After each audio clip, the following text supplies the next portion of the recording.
We'll go ahead and get started. Welcome everybody to the Cryptonairz Honest NFT AMA.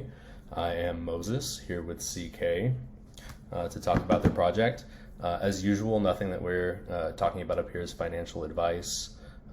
Just interviewing a project, hearing what they have to say, and not recommending that anybody buy or sell anything. So with that, welcome. Yeah, thanks for having me here, Moses. I'm actually a Cryptonairz former member. Just got so busy working on Honest NFT that I don't have time to check in and make use of all the excellent resources here. But really love what you all are doing as a community. Learned a lot the time period that I wasn't here, so excited to be here on the other side. Yeah, thank you. Glad to have you. You know, it's interesting. A lot of Cryptonairz members have gone and started their own projects.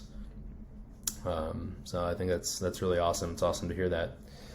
So I guess to get started, why don't you tell us a little bit about Honest NFT? Tell us about the project.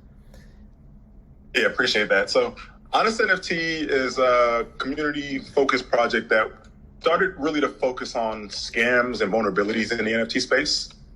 So we started off by, we released like what we call a guide to effectively detecting NFT cheaters and cheating NFTs. And that really opened up a lot of people's eyes to just how a lot of different folks are able to either as an insider kind of extract value from their community by minting rare NFTs or doing scammy stuff along that realm, or for folks who are just really savvy with hopping into the blockchain and understanding what's going on, being able to like finding leaked metadata and get an advantage over most retail investors. So our initial ethos was focused on finding solutions to that. So we've audited projects, we've built tools and open source tools on how to detect these cheaters. We're in our fourth round of our bounty program where we pay people to help build our tools and do other activities that kind of support this mission. But the main thing that we're pivoting to now is what we're calling the Honest Protocol. And the gist of the Honest Protocol is it's what we call the trust layer of Web3. So starting with Ethereum, the idea is that by providing contextual information about different assets in the Web3 stack, so starting with NFTs, but really any Web3 asset, any Web3 address, any Web3 contract, by labeling that information, there's a bunch of use cases that you open up. So kind of starting with like the three main buckets I'll put them into that really kind of go into a bunch of other actual concrete use cases are on the fraud and auditing space. That's one of them. Curation of NFTs, so being able to kind of specifically search for NFTs based on if I'm looking for sports, if I'm looking for ESG focused, if I'm looking for gaming focused. And then the third of those being customization. So how do you customize an NFT after it's been minted? So the idea is that by providing and allowing people to like projects to add these labels to their NFTs, you open up a bunch of use cases that aren't currently around today. So we have this we have this live on our beta right as an alpha right now on testnet. So testing just kind of one piece of this, but the broader protocol is going to have a consensus mechanism and basically using incentives to allow people to come to what is truth on the blockchain and having all that information mapped back to these assets so that you can do all these new things in the fraud, curation, and customization lenses. Man, and does the space just need that so badly, right? I mean, there's so much wealth transfer happening from, you know, people who are just there to take people's money, you know, from people who are trying to legitimately, you know, participate in the into the economies that we have here. 100%. Yeah. We were actually we were in Forbes a couple Wednesdays ago, like a week and a half ago. Some of you may have saw the article. It was like the son of the third richest man in the world. His son got kind of connected. Basically, he had inside information. Or let me take a step back. Some stuff I can't just make declarative statements on. But essentially, the article is that it seemed like the son of the third richest man in the world, who was connected to the founder of a certain project, was able to mint some of the most rare ones of those and flip that for some, actually not even good money, but he was able to flip some of those by minting the rare ones. And then last week, there was a story about Star Catchers, I think, NFT, who one of our community members using our tools and some of the support of our Discord was able to call out that project. And one of the founders of that project was able to get 50 ETH, I want to say, by minting the rare ones of his own project, and ended up, I think, returning 30 ETH. So these aren't isolated incidents. We've seen a decent chunk of this going on in the space. And so the initial ethos of everything we're doing is seeing that kind of activity. And we all believe in the future of Web3. We believe that this space that we're in right now is just really in its infancy, and there's going to be so much progress made within the space. And to get to that future we all envision, there's a lot of hurdles to get there. So protecting retail consumers and not immediately turning them off. For me as a consumer, I've been rugged several times, and at least I've been in the space for a while, so I just kind of eat those sometimes now. But if my first experience in the space was getting rug pulled or getting cheated or anything like that, I know I would have been immediately turned off. So that's really what we're focused on, is finding solutions for folks, finding solutions for Web3, specifically starting with this fraud audit space. But then also the same infrastructure that we're building, we realize that it can unlock all this customization, curation, and there's so many use cases: accreditation, verification, lending of your NFTs, membership tracking, NFT augmentation. There's a bunch of use cases that kind of spin off of that underlying infrastructure, being able to provide contextual information about these assets for the end users. Hey guys, Crypto Sensei here. If you like what you're watching on this video, think about signing up for Cryptonairz. We've built out a 37-person team to work on Cryptonairz that provides every kind of info that you want to know. We have a great community of over 2,300 people that also help providing information. If you don't have 12 hours a day to commit to crypto research and knowledge, let us do most of the work for you. That's why we're here. We're one of the very few communities that have a full service security team. Every new project that wants to come work with us to do an AMA, we put them through a very strict process, and you can learn more about that in our community. We have people that understand smart contracts, that can find, malicious code or errors. And so, often we're helping these teams kind of fix their projects before they launch. And so that really gives us the power to know which new projects are going to be solid and which ones might not be. And so we provide all of this information and all of this content to our community. We have some of the most amazing members, and we have a really solid team. So if you're interested in maybe joining, come over to cryptonairz.com, sign up today.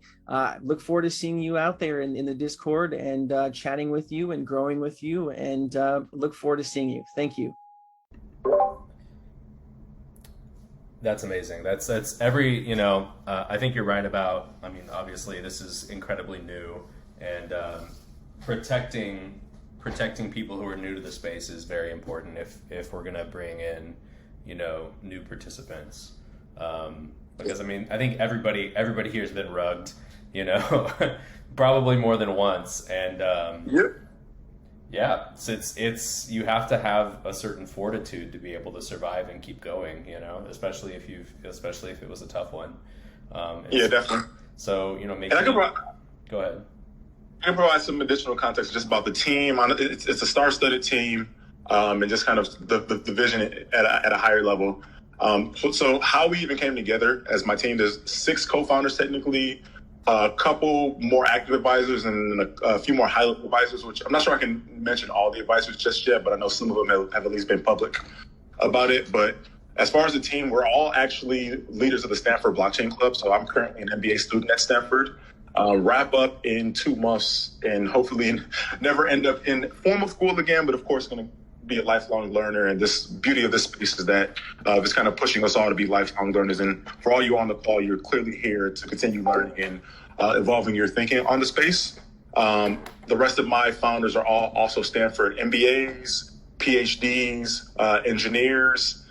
And then on the advisor front, I think at least for sure I can name Stephanie Herder, who has us on her LinkedIn. So that's a clear sign that she's good to go on that front. She's the the founding economist and general partner at Prism, which is a crypto economics firm. And then Dan Bonet, who's one of the crypto professors at Stanford, is very well plugged in with the Ethereum Foundation and just really well known in the space from an academic standpoint. He's the co-director of the Stanford Center for Blockchain Research. So just from a talent standpoint and from an advisor standpoint, we have honestly incredible resources for us to be able to continue to build out our vision. We've been working on this since, I want to say about November. We've formally incorporated in January. And we've done a lot. Like I mentioned, we've done these audits, we've done these bounty programs. We even released our own NFT, which you can see my avatar has one version of that. And then Light Vader and then Silo Pete. Light Vader is one of my co-founders, and then Silo Pete's one of our community members, which has done some incredible work with us through our bounty program. So these are some of the examples of the NFTs. And I see Kun's raising his hands here. Light Vader's raising his hand. And so these NFTs, I think we released maybe a couple months ago. They're still minting right now. And as I mentioned, the protocol is coming. We're actively working on that. And so these NFTs will play a role. So these NFTs will play a role in the protocol to an extent. Fantastic. So I guess, are you able to say like what role the NFT plays, or like what? So when you mint a vigilante, like what does a holder get for that? Like what's the benefit to them? Yeah, we've been advised that we shouldn't say too much on that front, so I'm going to avoid making any declarative statements. But what I can say is that as we're building up the protocol, the idea is to decentralize the protocol. So the protocol, we want to decentralize that as much as possible. And so with that, of course, you can assume that there might be some kind of token or something used to basically allow the decentralization. And we for sure want our community to be part of that. So I will let people draw dots as they can within that. Right, read between the lines. Very good. So I guess let's talk about some stuff that you guys like. I guess some common scams you guys see that, I mean, you think that like your project's gonna help prevent. So I was reading you had a Twitter thread recently about a certain minting scheme that you think is that provides transparency, so that the people who are minting an NFT can know that rares are not being minted by the team. Yeah, that's a great question. Yeah. So there's this concept in the cryptography space called a commit reveal scheme. And what that essentially means is a super technical name. Basically what it means is that if you do a commit reveal scheme, it's what we call a provably fair NFT launch. And the idea is that after people mint, you reshuffle where the NFT metadata and images are pointed to. So even if I was a developer on the project, there's no way for me to know for sure after the metadata is reshuffled where exactly to go and mint those most rare NFTs. So what we've seen a lot in the space is that there will be, we use this term insider extractable value, kind of like MEV, but like IEV. And the idea is that is a lot of these insiders who, and a lot of times, sometimes they'll go from project to project as the developers, and they will basically set things up in a way that they know exactly where to mint the rare NFTs out of a collection. And because they know that, they end up doing it. And so if you use this commit reveal scheme and do it what we call a provably fair NFT launch, then you're guaranteeing your community that they won't, that basically that the rare ones haven't been removed. So how we kind of like a parallel that we look at is like, say for instance, you were going to buy like submit like baseball cards, like some baseball trading cards, and it was like the mint condition Babe Ruth or whatever that you knew was in the package somewhere. But by the time you got to the store owners had selectively removed all the good ones, but didn't tell you, and you were just buying these up, paying whatever the market price was, hoping that you'd be able to have access to one of these rares. A lot of times what's happening is people come into these projects and they think they have like a 1 in 10,000 chance of getting the rare one, when in reality they have like a 1 in 100,000 or 1 in a million chance of getting the rare ones, or maybe even a 0% chance by that point of getting the rare ones, because these are already been taken out of the collection. So that's one thing that's like, as we think about like, okay, labeling these NFTs, labeling these NFT collections and these assets, how do you, like, for the use case of the fraud and audit prevention, how do you, like, what kind of information can make it more likely that a project isn't scamming their users? And if they do this commit reveal scheme and they do a provably fair NFT launch, then that's a stamp of approval that we should feel confident that they haven't done anything malicious. And even kind of going a step further, so that's labeling the NFT collection. But additionally, you can label the actual NFT asset itself. And if the asset is stolen and the project was able to label that asset as stolen, in the world that we're envisioning with this honest protocol, say, for instance, your NFT gets stolen and they go try to sell it on OpenSea. OpenSea in today's world won't immediately know that it's stolen, and they'll probably allow that to be sold. And now you're just out, and the projects can't claw these back because this is the open Web3 decentralized world that we're living in. However, if it's now labeled as stolen and that label follows the asset kind of throughout the Web3 stack, then OpenSea will immediately be alerted that it's stolen when it goes to be sold there. Coinbase Marketplace will be labeled as stolen. Wherever they're going throughout the Web3 stack should be able to have that information. So there's a bunch of these different scams and a bunch of ways for folks to get taken advantage of. And these will continue to grow as the space, just there's a lot of money in the space and a lot of avenues for people to kind of scam people, and especially with the anonymity and the decentralization in here. So our whole goal isn't to basically come up with the end all solution. Our goal is to provide the building blocks to be able to build these solutions. So by providing the information that a commit reveal scheme is done, then OpenSea, for example, if they wanted to use this as the underpinning to what they basically gave a check mark to, we can now start to come up with a more sophisticated check mark process for OpenSea than just doing a did you trade 1,000 ETH?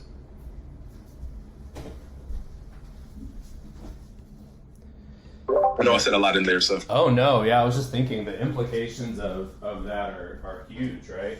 I mean, this is exactly the kind of thing the space needs. So I'm glad you guys are working on it, and I feel like your staff, is impressive. You guys, have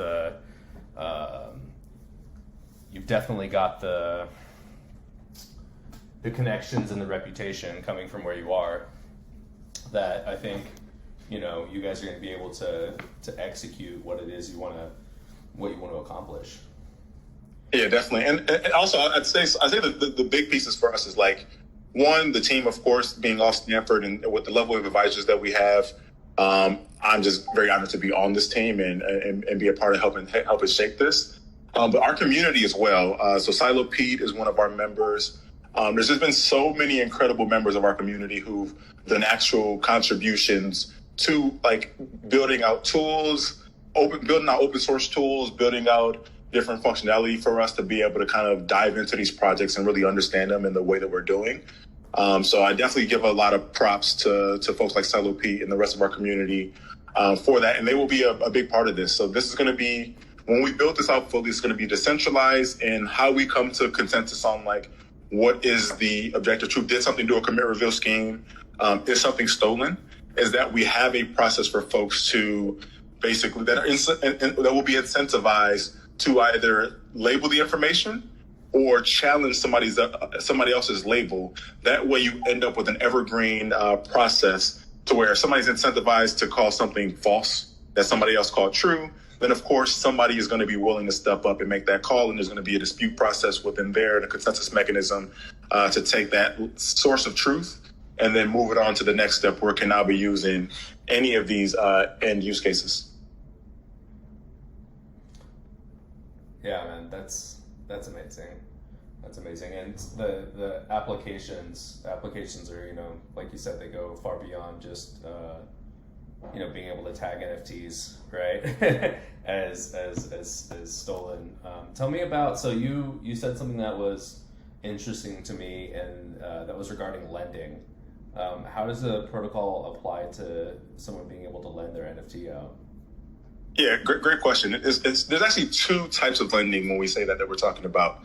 So one of them is like actually delegating your NFT asset. So of course, there's going to be some work to make sure that the endpoints take this in as truth. But say, for instance, you are in a DAO that owns a specific asset. You own a Bored Ape or something. Because it's sitting in the DAO wallet, none of the actual DAO participants can use that for anything. Like, simple one, to make their Twitter profile pic, because it's sitting in the DAO's wallet and no individual user has access to that. But say one of the members says, I want to use this as my profile pic. A super simple example. Using our protocol, we're going to architect it in a way that you can now delegate another address as the, not owner, but who delegate another address as having the rights to that asset. So if Twitter recognizes this, then now this other person who isn't the DAO contract themselves or the DAO wallet themselves can now use the Bored Ape as their image. Super simple example. A better example would be, say, for instance, that NFT gave you utility in another application. Say, for instance, you could use the NFT in some kind of game or some kind of other application. But the owners, the DAO wallet or whoever owns it, whoever is going to be delegating it, doesn't want to give you the NFT, because as soon as you give that NFT to somebody else, yes, you can say, please give me my NFT back in 30 days, but you're hoping that they're giving you the NFT back at that point. By using this delegation format, by basically delegating another address using our trust layer, now this person gets all the rights to that asset, but they don't actually get to take it out of your wallet. And that allows you to actually do delegation and allow people to use it, but without all the hassle of either escrowing the asset or hoping that they give you the asset back in X number of days when you need it back. So that's one. The other one becomes, say I'm a lending protocol. So this is actually a completely different use case. Say I'm a lending protocol, and again, with this, we're not just labeling assets. We're labeling assets, we're labeling addresses, and we're labeling contracts. If I have information about my specific address that says I am more trustworthy based on this set of information, and of course, the lender can come up with their own source of truth, and like their own logic as to who's a better lender. Now they're able to give those folks who have the credentials to show that they're a more worthy lending partner or counterparty. They're able to give them a better rate on that, and it's a win-win because they get to lock in this customer that they are confident is going to pay them back, and the person who has better credit, just like how it works in the world today, in the Web2 world, because they have better credit, they're able to get a better rate. Now on the flip side, if for whatever reason we know that wallet is associated with some malicious activity, or for whatever reason we feel like they're uncreditworthy based on specific information, now those lenders can avoid that person and still do this in a decentralized manner without having to, have information without having to have all the Web2 corollary information. Yeah, that has huge implications in NFT gaming, right? Like you said, if there's some sort of utility that something that's held by an NFT and you want to lend it out, I know a lot of the larger play to earn games have scholarships, right, where you can lend out your NFTs and let somebody else play a game for you, right? So I guess making sure that is absolutely secure. Hugely important for the future of that platform. Yeah, and trustless, and like the idea, and kind of going back to the core of what we do, we focus on this concept of trustlessness.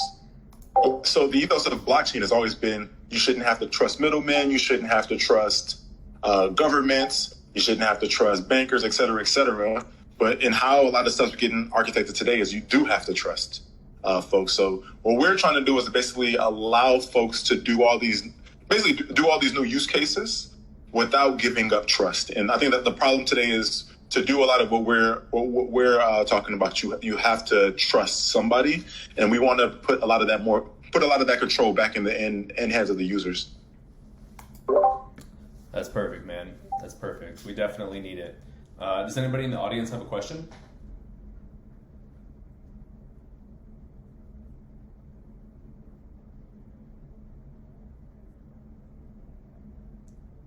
No. Cool, you're here. I don't know if you had anything to add to any of this. Yeah, feel free. I think you answered most of the question.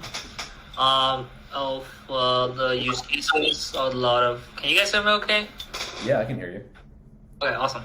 Yeah, I would say like CK covered pretty like good, like from high level, like some of the obviously the subset of the use cases will be able to unlock given what we're doing, and basically we're trying to making sense of the data on chain because like immense amount of data on chain, right? But not many people are able to understand what the data means. So basically the one who are trying to interpret or translate the data and produce like information out of the data so that people can understand what's the meaning and if the NFT is stolen or is it like rare NFT or different things, right? So yeah. Yeah, for sure.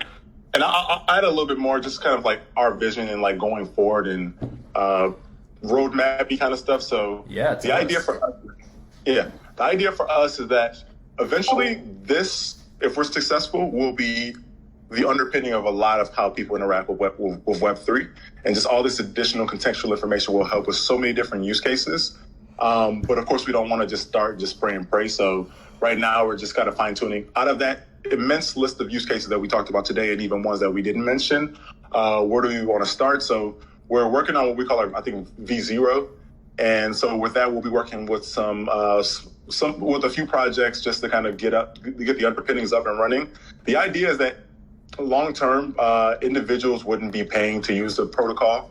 And even like marketplaces, wallets, applications per se, likely won't pay. It'll be like the NFT collection. So to be able to make sure you're integrated into the protocol, and as folks are like labeling their NFTs as stolen or being able to name and customize their NFTs or being able to lend the NFTs, like for your project to be included in that, you're going to have to pay to be part of the protocol. And essentially, you're paying the folks who are validating the data for you. So that's kind of how the protocol will work from that standpoint.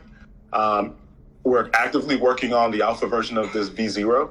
And I think we're hoping we're going to have that live and hopefully usable with like one use case, but it's going to be a centralized version of it before we deploy the consensus mechanism. That'll be Q2, so probably in June. In Q3, we're going to start working on the actual decentralized version of this, getting the consensus mechanism and everything fully flushed out. Again, we're working with one of our advisors is the founding economist at Prism. So thinking through tokenomics and economics and game theory on how all this works is something we're actively working on now, and feel very confident that we'll be able to come up with something that works for all the participants in the ecosystem. We're also working with the Stanford Center for Blockchain Research on basically publishing a research paper with them that highlights the underpinnings of what all this does. And the big goal is to actually get this implemented as a standard in Ethereum and then expanding beyond Ethereum. So just kind of starting small. NFTs on Ethereum is where we're starting. But if you take a step back and look at the big picture, this can tap on all of Web3. So any chain within Web3, we'll be able to reproduce this. And even we don't even have to create a new market, because you can still use the same Ethereum protocol on Ethereum to basically come to consensus on all this information on all these other chains. So one comment is that this is going to be not just Ethereum centric, but can really hit anything in Web3. And then the other big piece is, again, this is not just assets. This is addresses, this is smart contracts, and really anything that's represented as like a numerical or basically anything that's represented in the Web3 stack, we can start to add these labels on. So we're starting small, but the big picture is that this is going to continue to accelerate and touch so many different parts of the Web3 stack that if we execute on this properly, which I'm very confident we will, this will be a game changer for Web3. I love how ambitious it is. You know, having a broad goal like that really kind of helps ensure that you're going to do something big. And the project, I mean, it seems like I said, it seems well staffed. It seems like you guys have all the tools you need to be successful. So I think that's great. What's the best way? Yeah, and I had one thing to that. Resources. We're actively for our parent company, which is called Convex Labs. I don't want to talk about them too much. When I say them, I mean us. But we're actively fundraising right now. And I think we should be closing that in the next week or so. We've already reached our minimum target, so it's going to actually be a nice, sizable raise. And with that, we will be hiring, and we'll have the staff. We'll continue to build out the team. A lot of us who are in school are graduating, so we'll have a lot more time as well to focus on this. So this is very much the beginning. We have the team, the resources, the advisors, the community, and the ideas to make this happen. So super exciting times for us. That's very exciting. What's the best way for people to help you to support the project? Yeah, I'd say there's three ways. One, just follow us, join our Discord, join our Twitter. Follow us. Yeah, join our Discord. Follow us on Twitter. The second way, more tangible, will be to purchase a Vigilante NFT. Right now, we do these bounty programs that we pay people to help build the stuff out, and the future bounties will be much more targeted to the protocol. So a way to support this mission, support what we're doing, and also put a stake in the ground to say that you are a supporter as we start to allocate how the protocol is going to run. That's a good way. And then the last would be actually to do one of these bounties where we'll actually pay you Ethereum. We've paid Silo Pete, they can vouch. We've paid them some Ethereum. We pay NFTs as well to be able to participate in this. So if you don't want to spend money and you want to earn money, that's the better way to do it. That sounds perfect. Does anybody have a question before we wrap up? Anybody from the audience? Okay. Or CK, Vader, do you guys have anything you'd like to add before we come to a close? Nah. One, I would say really appreciate the time and a lot for you allowing us to come tell the story. We are in the early stages of what we're very confident is going to be a game changer for Web3. So check us out. If not, keep an eye out because I'm sure if you don't come find us, we will show up in your explorations at some point. So exciting times. Yeah, 100%. All right. Well, hey, thank you guys very much. I appreciate you coming. And I hope you enjoy the rest of your day. I'll go ahead and draw the winning addresses for the giveaway that we had planned from pre-mint, and I will get them over to you guys. Awesome. Yeah. Very, very happy to be able to supply some of those vigilantes. I will say hold on to them. But either way, really appreciate your time. Absolutely. I appreciate yours as well. You have a great day. Yeah, you too. Bye.